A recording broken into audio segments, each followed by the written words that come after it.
আজকে রান্না করব সজনে শাক। এর জন্য আমি একটা কড়াইতেই দিয়ে দিচ্ছি সেদ্ধ করে রাখা সজনে শাকগুলো। এতে আমি মশলাপাতি পরিমাণ মতো দিয়ে নিয়েছি। এখন দিয়ে দিচ্ছি কিছুটা পানি, কারণ এটা একটু গরম করা লাগবে। এখানে আমি রসুন, পেঁয়াজ, মরিচ সবই দিয়েছি।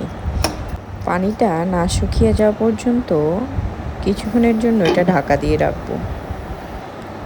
এই যে আমার সজনে শাকের পানি কিন্তু শুকিয়ে গেছে।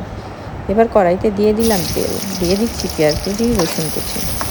ভালো করে নেড়ে চেড়ে হালকা লাল করে ভেজে নেব।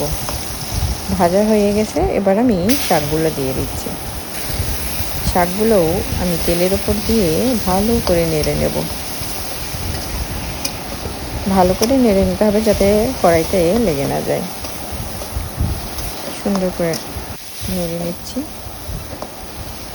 একটু নাড়াচাড়া করতে হবে, তা না হলে কড়াইতে লেগে যেতে পারে। কিছুক্ষণ এইভাবে নেড়ে নেওয়ার পর আমার সজনের শাক কিন্তু হয়ে এসেছে। এবার আমি নামিয়ে নেব। এই যে একেবারে রেডি আমার সজনের শাক। সজনের শাক কিন্তু আমার অনেক পছন্দের একটা খাবার। যদি ভিডিওটি আপনাদের ভালো লেগে থাকে তাহলে অবশ্যই লাইক, কমেন্ট, শেয়ার করতে ভুলবেন না। আজকের মতো বিদায় নিচ্ছি। সবাই ভালো থাকবেন, সুস্থ থাকবেন। আল্লাহ হাফেজ।